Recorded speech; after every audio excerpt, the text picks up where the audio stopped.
হরি বল। আসলে বিষম আমার পাইনি, বিষম কার পেয়েছে? আমার গোবিন্দের। বিষম কখন পায়? যদি কেউ কারোর নাম করে। তা কৃষ্ণ সন্ধ্যাবেলা হয়ে গেছে, ঘর আসে নাই, কে নাম করবে? মা। বুঝি মা নাম করে রে, মা নাম করে রে, তাই তো ঘন ঘন বিষম খাই, মা নাম করে রে, বুঝি মা নাম করে রে, কাজে ভালো নয় রে, কাজী ভালো নয় রে, কাজে ভালো নয় রে, কাজী ভালো নয় রে, মা কাঁদানো, সখা কাজী ভালো নয় রে, মা কাঁদানো, কাঁদালে মায়ে কাঁদিতে হয়, মা কাঁদালে কাঁদাতে হয়, কাঁদানো তালে মায়ে কাঁদাতে হয়, কাঁদালে তালে মায়ে কাঁদাতে হয়, কাঁদানো তালে মায়ে কাঁদাতে হয়, কাঁদানো তালে মায়ে কাঁদাতে হয়, কাঁদানো সখা কাজী ভালো নয় রে, আন সধনে বিষম খায় না, নামে করে মারে। হরি বল। যে ছেলেটা মা বাবাকে কাঁদায় আর উত্তর ভারত, দক্ষিণ ভারত, গয়া, কাশী, বৃন্দাবন যায়, তার কোনো তীর্থে কোনো ফল নাই। জনক প্রথম গুরু জন্ম যাহা হইতে, মাতা পিতা প্রথম গুরু কহি সবার সাক্ষাতে। প্রথম গুরু মা বাবা, দ্বিতীয়তে দীক্ষাদাতা শিক্ষাদাতা রূপে বৈষ্ণব ব্রাহ্মণ, দ্বিতীয় প্রকার গুরুর নাম করিলাম বর্ণন। দ্বিতীয় গুরু গুরুদেব, দীক্ষাগুরু শিক্ষাগুরু। তৃতীয়তে অন্তর্যামী রূপে ভগবান, তৃতীয় প্রকার গুরুর নাম করিলাম আখ্যান। আচ্ছা, গুরু সঙ্গ করলে, বৈষ্ণব সঙ্গ করলে হয় কি? নারদ গিয়ে একদিন জিজ্ঞাসা করছে ভগবানকে, প্রভু আচ্ছা গুরু সাধুগুরু সঙ্গ করলে কি হয়? বলো ওই গোবর পোকাকে জিজ্ঞাসা করো। নারদ এসে গোবর পোকাকে জিজ্ঞাসা করছে, আচ্ছা গোবর পোকা সাধুগুরু সঙ্গ করলে কি হয়? গোবর পোকা মারা গেল। নারদ সঙ্গে সঙ্গে এসে ভগবানকে বলছেন, প্রভু আমি জিজ্ঞাসা করতে গেলাম, গোবর পোকা তো মরে গেল। বলো ওই দেখো একটা বাছুর জন্মেছে, ওই বাছুরটাকে জিজ্ঞাসা করলো সাধুগুরু সঙ্গ করলে কি হয়। নারদ এসে বাছুরটাকে জিজ্ঞাসা করে, ওরে ওরে ধেনুবৎস, সাধুগুরু সঙ্গ করলে কি হয় বাবা? বাছুরটাও মরে গেল। খুব মন খারাপ হয়ে গেছে নারদের, এসে বলছে আমার খুব ভুল হয়ে গেছে ঠাকুর, আমার খুব অন্যায় হয়েছে তোমাকে জিজ্ঞাসা করা যে সাধুগুরু সঙ্গ করলে কি হয়। যাকে জিজ্ঞাসা করতে যায় সেই মরে যায়, আর আমি কোথাও যাব না। বলে নারদ, তোমার যাওয়া হয়েছিল, তবে তোমার উদ্দেশ্যটা সফল হয়নি। কি করবে, এইবার শেষ যদি তুমি যেতে পারো সেইখানে গেলেই তোমার সব প্রশ্নের উত্তর পেয়ে যাবে।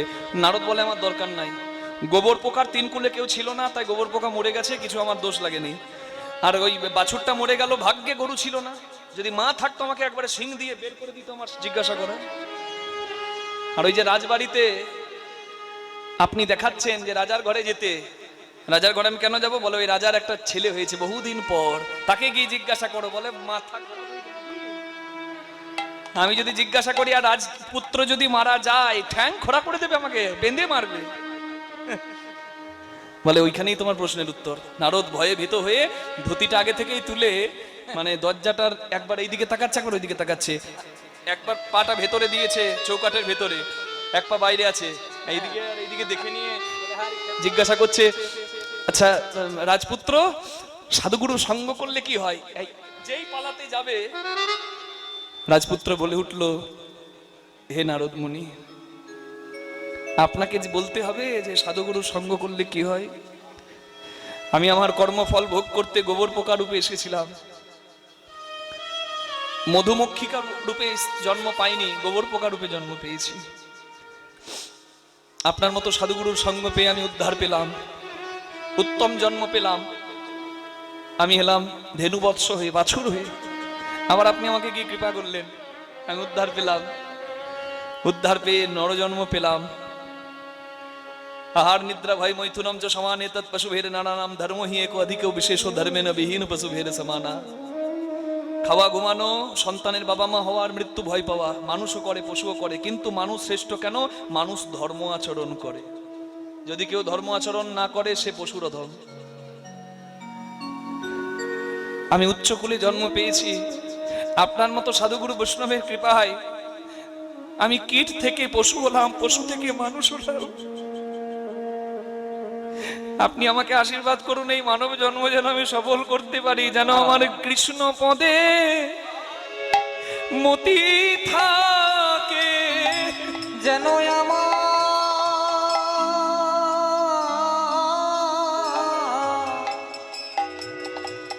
আমার কৃষ্ণ পদে মতি থাকে,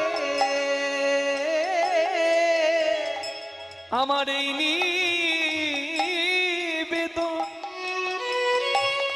তব পাদ পদ্মে। কৃষ্ণ পদে মতি থাকে।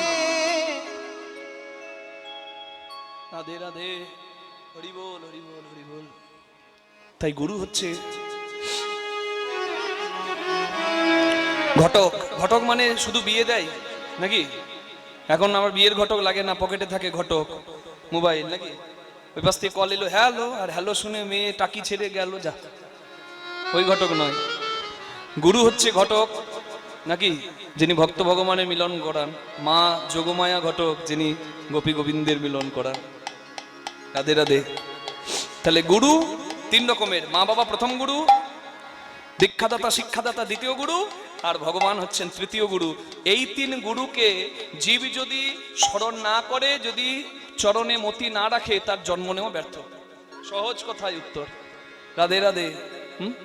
আশ্রয় করিয়া ভজে তাই কৃষ্ণ নাহি তো যার সব জীব মরে ও কারণ। আমি এরকমই একটা জায়গায় কীর্তন করছি জানেন মা, হ্যাঁ আপনারা শুনবেন। এক মা সামনে বসে আমার সারাক্ষণ কেঁদে গেল, আমি থাকতে পারলাম না। আমি যতক্ষণ কীর্তন করলাম ততক্ষণ কাঁদছে। এই আমার এক মাও আছে, এক খেপি মা, এই যে সামনে দেখতে পাচ্ছি, আমি দেখছি কাঁদছে শুধু। এইরকমই এক জায়গায় কীর্তন করছি, এক মা সারাক্ষণ কেঁদে গেল, আমি থাকতে পারলাম না। কীর্তনের শেষে আমি নিজে গিয়ে হাত ধরে বললাম, মা এত কাঁদছিলেন কেন? জায়গাটার নাম হচ্ছে পশ্চিম বর্ধমানের আসানসোলের কাছে দোমানি বাজার। আমি গিয়ে বললাম, এত কাঁদছিলেন কেন, কি হয়েছে? আমাকে বলছে, বাবা কৃষ্ণ দাস, আজ তুমি যার বাড়িতে কীর্তন করতে এসেছো সেটা আমার দিদির বাড়ি। আমি মোবাইলে টিভিতে তোমার কীর্তন শুনেছি, তোমাকে দেখলে আমার ছেলের কথা মনে পড়ে। তাই আমি দিদিকে বলেছিলাম, দিদি তোর বাড়িতে হরিনাম হয়, এই খোকাকে আনবি কেন, আমি একটু কাছ থেকে দেখব। আমি বললাম, ছেলের মতো মনে হয় কেন মা? মনে হয় মানে কি, কি হয়েছে? আমাকে বললেন, আজ থেকে 24 বছর আগে আমার 4 বছরের ছেলে জলে ডুবে মারা যায়। আমি জানি না কোন কর্মফল ভোগ করতে আমার খোকা এসেছিল এই যন্ত্রণার দেহপে। বাবা আমি এখনো ঘুমাতে পারি না, আমার হাত পাগুলো থরথর করে কাঁপে, আমার চোখে না চাইতে জল আসে, রাত্রে ঘুম আসে না, আমার শরীর ঠান্ডা হয়ে যায়, আমার বুকে ব্যথা হয়, আর কানে মনে হয় কেউ যেন আমাকে ডাকছে, মা মা আমাকে দেখো, মা আমাকে ধরো। বাবা আমার বড় সাধ ছিল আমার খোকা বড় হয়ে কীর্তন করবে, তো আমার খোকাকে তো ঠাকুর নিয়ে নিয়েছে। আমার খোকা বেঁচে থাকলে তোমার মতোই হতো। তোমাকে যবে থেকে দেখছি আমার খোকার কথাই মনে পড়ে। আজকে তুমি যখন দাঁড়িয়ে দাঁড়িয়ে কীর্তন করছিলে, আমি দেখছিলাম আমার খোকায় দাঁড়িয়ে কীর্তন করছে, তাই আমার আজকে বড় আনন্দে চোখে জল পড়ছিল। বাবা সেই মায়ের চোখের জলটা মোছাবার ভাষা আমার ছিল না, তবে আমি মায়ের হাতটা ধরে প্রতিজ্ঞা করেছি, মাগো গর্বে না ধারণ করলেও যশোদা যদি শ্রেষ্ঠ মায়ের জায়গা পাই, মা আমার আজকে অনুভব তোমাকে মায়ের জায়গায় বসিয়েছে। তুমি নাইবা হলে গর্ভধারিণী, আজ থেকে তুমিও আমার মা। সেই মায়ের সঙ্গে এখনো আমার সম্পর্ক আছে। আমি অনেক জায়গায় বলি এই কথাটা। ওই মায়ের সঙ্গ পেয়ে আমি বুঝতে পেরেছিলাম, আমার মতো একটা নরকের কীট বুঝতে পেরেছিল একটা কথা। কি কথা জানেন? ময়দা বলো রুটি বলো ভাতের সম নয়, মাসি বলো পিসি বলো মায়ের সম নয়, ভাই বলো বন্ধু বলো ভগ্নি কাঁদে 3 দিন, মা জননী কাঁদে মা বাঁচে যতদিন, মা যদি মরেও যায় শ্মশানে হার তাকে পোতা, শ্মশান থেকেও কাঁদে মা বাছা রইলি কোথা, মা জননীর কিবা দুঃখ বলিব কেবনে, জেনেছিলেন মা কৌশল্যা রাম যেদিন গেল বনে।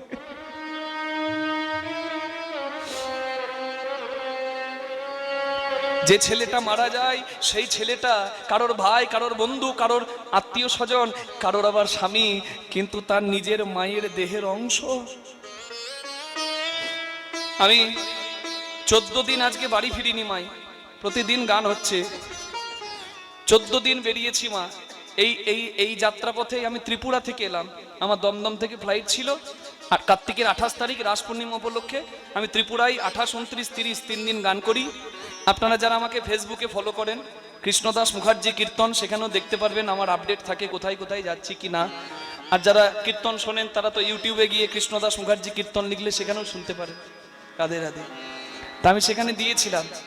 তো এই 3 দিন কীর্তন করে আমি এসেছি, তারপরে মেদিনীপুর, হাওড়া, আবার এই মেদিনীপুর থেকে এইখানে আমার বাবা শ্রীচরণে আসা। তা দেখুন, ওই দ্বিতীয় দিনের কীর্তন যখন ত্রিপুরাতে করছি, আমার সঙ্গে অনেক বাচ্চা বাচ্চা ছেলে দেখা করতে এসেছে। সব ছেলেরা,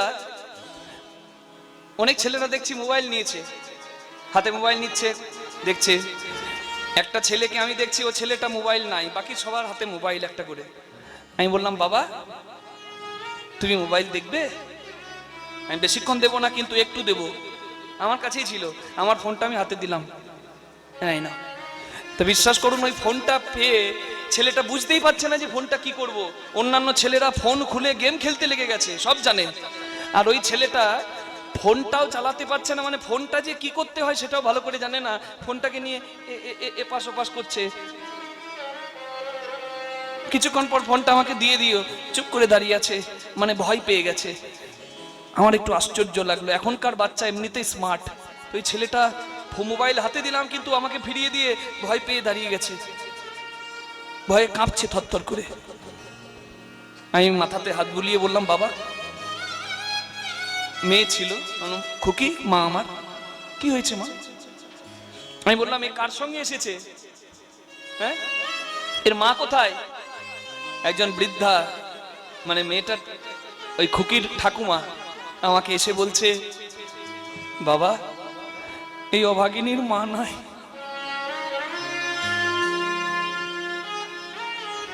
জীবনে স্বাভাবিক ছন্দে সবাই যাচ্ছে, কিন্তু মা নাই বলে মেয়েটা স্বাভাবিক করতে পারছে।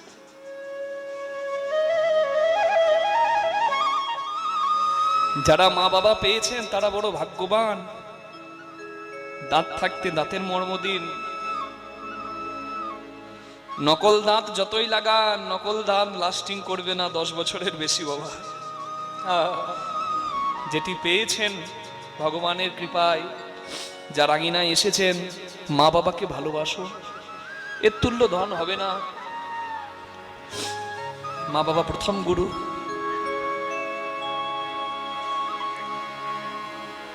ভাই রে, আমি অনেক খেললাম, কিন্তু আর আমি খেলবো না। কেন জানিস? আমার মা ঘরে কাঁদছে, আমার আশাপথে নয়ন দিয়ে। আমাকে পাওয়ার জন্য অনেক কষ্ট করেছে রে, দেহের মাংস বিক্রি করে, তবে কখনো হয়েছে আমার মা। ভগবান শ্রীকৃষ্ণ দেখছেন গগনে আর বেলা নাই, ঘর যেতে হবে তো। কি মা, ঘর যেতে হবে তো? যাবেন তো? আপনারা কত দূর যাবেন? এই কাছাকাছি নাকি বাড়ি? আরে আমি অনেক দূর যাবো গো, বীরভূম। আমিও যাব, ঘর তো সবাই যাবে, কিন্তু এই ঘরের কথা আমি বলি নাই মা। আসল ঘরে, যেখান থেকে আসে জীব সেখাই যায় ফিরে। এই জীবাত্মা পরমাত্মাতে বিলীন হবে। তাই আপনাদের কাছে নিবেদন, আপনারা এই কথাটার মর্মার্থটা একটু গ্রহণ করুন। ভগবান খেলতে খেলতে তার প্রিয় বন্ধুকে ডাকছে শ্রীদাম। শ্রীদাম মানে, শ্রী মানে সুন্দর, দাম মানে অমূল্য দেহের অধিকারী যারা। আচ্ছা, সুন্দর কে? মা। এই লাইটের আলোটা যার মুখে পড়ছে, পাউডার ফেয়ার এন্ড লাভলি মাখা মুখগুলো বেশ চকচক চকচক করছে, আর দেখে বলে মনে হচ্ছে, আহ ছেলেটা কি সুন্দর, মেয়েটা কি সুন্দর। কিন্তু সুন্দর কেউ কতক্ষণ? হ্যাঁ, নিত্য সুন্দর যার মধ্যে আছে, যতক্ষণ সে সুন্দর ততক্ষণ। আজকে দেখে যাকে সুন্দর মনে হচ্ছে না, তার মধ্যে থেকে যদি সেই পরমাত্মার অংশ জীবাত্মাটা চলে যায়, তাকে আর সুন্দর মনে হবে না। একদিন পরে বাসি হয়ে যাবে, এত গন্ধ উঠবে, নাকটা বন্ধ করে তখন মনে হবে এবার বলি যে এবার দাহ করে দাও শ্মশানে। ছেলে রাখতে পারবে বাবার ওই দুর্গন্ধযুক্ত দেহটাকে চিরদিন? রাখতে পারবে কি বাবা? পারবে না তো। যত ভালোবাসাই হোক কেন, পারবে না। হরি বল। আর এক সপ্তাহ পর শরীরটা পোকাতে এমন অবস্থা করবে তাকাতে পর্যন্ত ঘৃণা লাগবে। তাহলে সুন্দর আজকে দেখে যাকে মনে হচ্ছিল তার সৌন্দর্য কোথায় গেল? মা, চামড়া ঝুলে গেলে ফেয়ার এন্ড লাভলি আর পাউডার যতই লাগান আর সোজা হবে না, নাকি? এটা অনিত্য দেহ, এর সৌন্দর্য কোনোদিনই সৌন্দর্য নয়। আইনস্টাইন বিজ্ঞানী বলে গেছেন E is equal to MC square, mass converted into energy. পৃথিবীতে প্রত্যেকের মধ্যে শক্তি আছে, একটা পাথরেও আছে, একটা কয়লাতেও আছে। সবাইকে যদি শেষ করা যায় তবু তার শক্তিটাকে শেষ করা দায়। পাথর পোড়ালেও তার শক্তি বেরিয়ে আসবে, কয়লা পোড়ালেও শক্তি বেরিয়ে আসবে। That is converted into energy, thermal power station, তাপ বিদ্যুৎ হয় কয়লা পুড়িয়ে। জলকে ঘোরাচ্ছেন, জলকে ভাবছেন শেষ করে দেবো, টারবাইন ঘোরান, জলবিদ্যুৎ হয়ে যাবে। তার মানে কি? প্রত্যেকের মধ্যে এনার্জি আছে। মাইক চলছে, আমি বলছি, আপনি শুনছেন, লাইট জ্বলছে, ফ্যান চলছে, এভরিওয়ান হ্যাজ এনার্জি। প্রত্যেকের মধ্যে শক্তি আছে।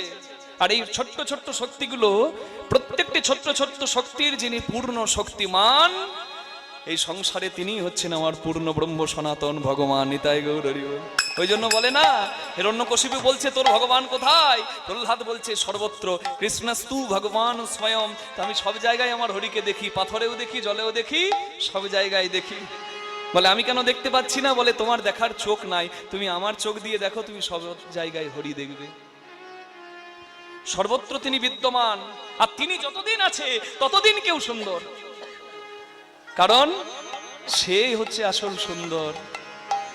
তাই যতদিন তোমরা পেয়েছো তাকে, যাকে নিয়ে তোমার এত লক্ষ্মীর নেশা, সে চলে গেলে লক্ষ্মী পড়ে থাকলেও তোমার আর ইচ্ছা যাবে না ভাই। তাই তাকে ভালোবাসো, তার থেকে বড় ধন সংসারে আর দ্বিতীয় কিছু নয়। তোমরা কেন ভুল করছো? জগতের সর্বশ্রেষ্ঠ মূল্যবান হচ্ছে সে, আর তাকে ভালো না বাসতে পারলে জীবনটা ব্যর্থ। গোপীদের বলেছিল না, গোপীরা জিজ্ঞাসা করছে, কৃষ্ণ দানি সেজে দাঁড়িয়ে আছে, গোপীরা বলছে তুমি কে? কৃষ্ণ বলছে আমি কে যদি চিনতে না পারো তাহলে জীবনে জন্ম নেওয়াটাই তোমার ব্যর্থ। হরি বল, হরি বল, হরি বল। ভগবান ডাকছে শ্রীরাম, হরি বল। বেলা বয়ে যায়, এই আমাতে আমি চিরদিন থাকবে না, সবাই শেষ হয়ে যাবে। সময় থাকতে কাজটা করো, না হলে হিসেব তোমার মিলবে না। তাই ভগবান সবাইকে বললেন শ্রীরাম রে, ওরে শ্রীরাম,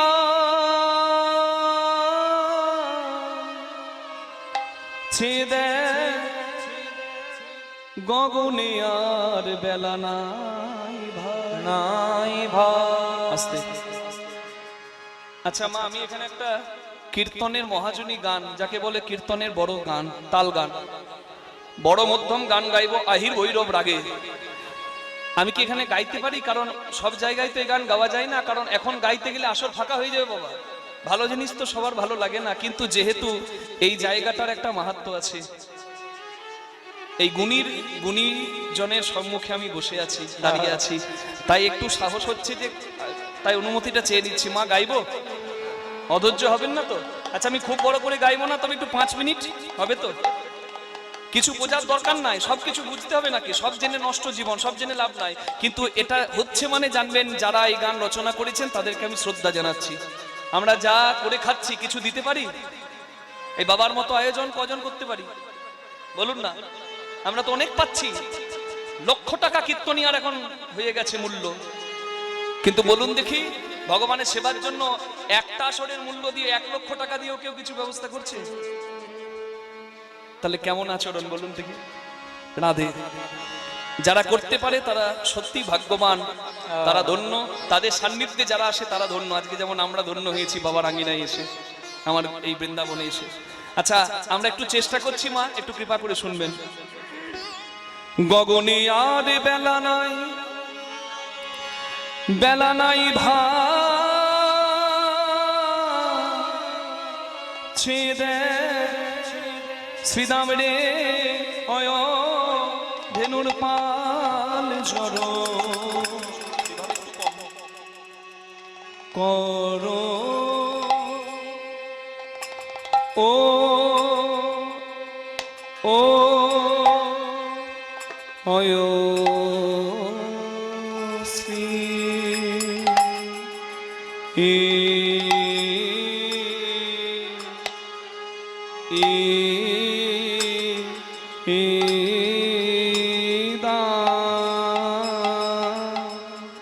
শ্রীদাম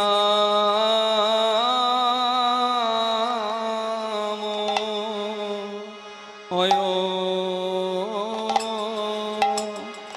অয় সখা সানো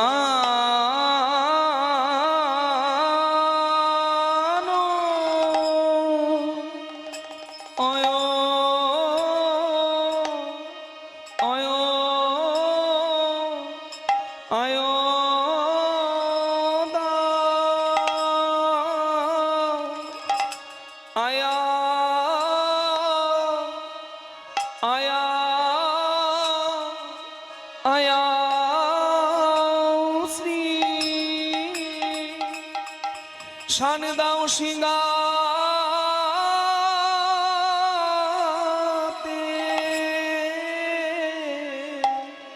মরমে সখা একবার উলুধ্বনি করবেন মায়েরা। নিতাই গৌর হরি হরি। ও ভাই দিনরে পালে জড়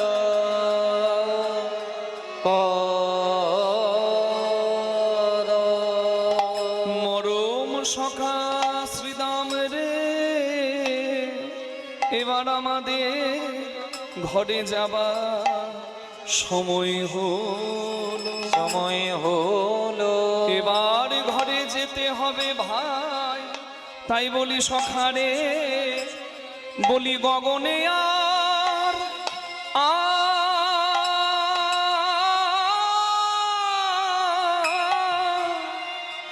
গগনে আর বেলা নাই ভাই। সিদামে রে আরে সখা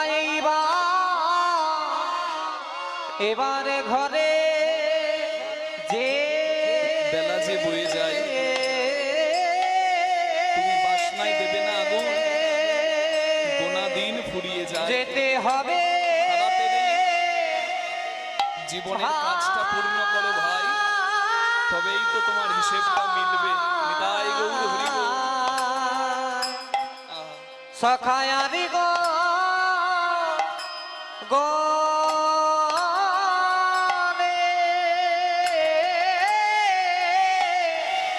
আরে গগনে বেলা নাই ভাই। সখারে বেনু বাজায়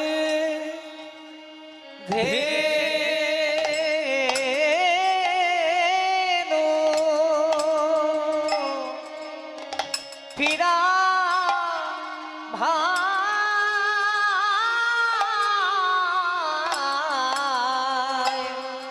আরে গো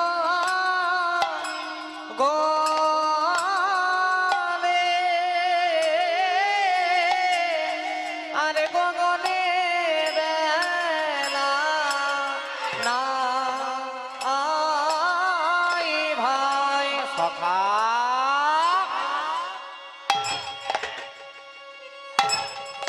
ওই যে রবি ডুবু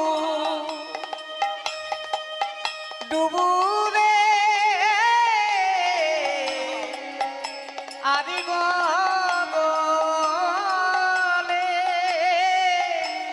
আরে গগনে বেলা না আয় ভাই।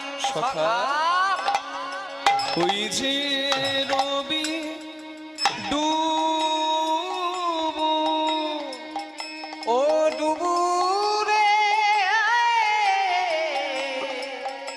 আরে গগনে আরে গগনে বেলা না আয় ভাই। সখা বেনু বাছায় ধেনু ফিরা ভাই আরে গগনে আর গগনে বেলা নাই ভাই। সখা এইবার ঘরে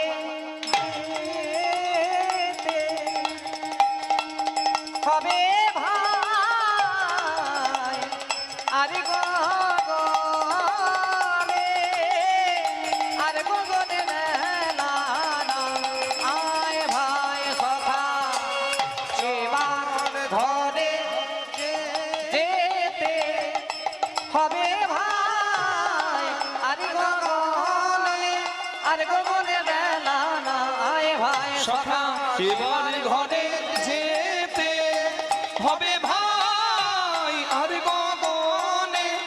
গগনে বেলা নাই ভাই। সখা এবার ঘরে যেতে হবে ভাই, আর গগনে বেলা নাই ভাই। সখা এবার ঘরে যেতে নিতাই গৌর হরি আর গগনে বেলা নাই ভাই। সখা এবার ঘরে যেতে হবে ভাই, আর গগনে বেলা নাই ভাই। সখা এবার ঘরে যেতে হবে ভাই, আর গগনে বেলা না আয় ভাই। মরমে সখা শ্রীরাম রে ও ভাই, ধেনুর পাল জড় কর। বলি সঘনে সম। এ জল দে একটু শুনতে পারি বাবু? আমাকে ভালোবাসে তো, ভাবছে বিষম খেয়েছে তাই জল দিচ্ছে। শ্রী যমুনার তীরে কানাই শ্রীদামের লইয়া গো, আহা যমুনার তীরে কানাই সীতা মেরে লইয়া গো। মাথা মাতি রণ করে শ্রমযুত হইয়া গো, ওই মাতামাতি গণ করে সমযুত হইয়া গো। খেলে কাঁধে ছড়া কাঁধে করা, কাঁধে তোরা কাঁধে করা, কাঁধে চড়ার কাঁধে করা, ছেলে কাঁধে তোরা আর কাঁধে করা। ছেলে কাঁধে চড়ার কাঁধে করা, সঙ্গে তিথি দাম লইয়া কাঁধে তোরা আর কাঁধে করা। সঙ্গে তেছি দামে লইয়া কাঁধে করায়ার কাঁধে চড়া, সঙ্গে তিথি দামে লইয়া কাঁধে তোরা আর কাঁধে করা। সঙ্গে শ্রীদাম লইয়া শ্রী যমুনার তীরে কানাই। সঙ্গে তিথি দাম লইয়া শির মোনার তীরে খেলে, সঙ্গে তিথি দাম লইয়া শির মোরার তীরে খেলা। কাঁধে তোরা আর কাঁধে করা। খেলতে খেলতে কি হয়েছে জানেন? এত রোদের তাপ, হ্যাঁ, প্রখর রবির তাপে শুকাইছে মুখ, প্রখর রবির তাপে শুকাইছে মুখ। পরর বীরতাপে শুকাইছে মুখ, দেখি আসি সখাগণের বড় হইল আহা দুঃখ, দেখিয়াছি সখাগণের বড় হইল দুঃখ। আর না খেলিব ভাই চলো যাই ঘরে, আর না খেলিব ভাই চলো যায় ঘরে। আর না খেলিব ভাই চলো যাই ঘরে, আরে না খেলিব ভাই চলো যাই ঘরে।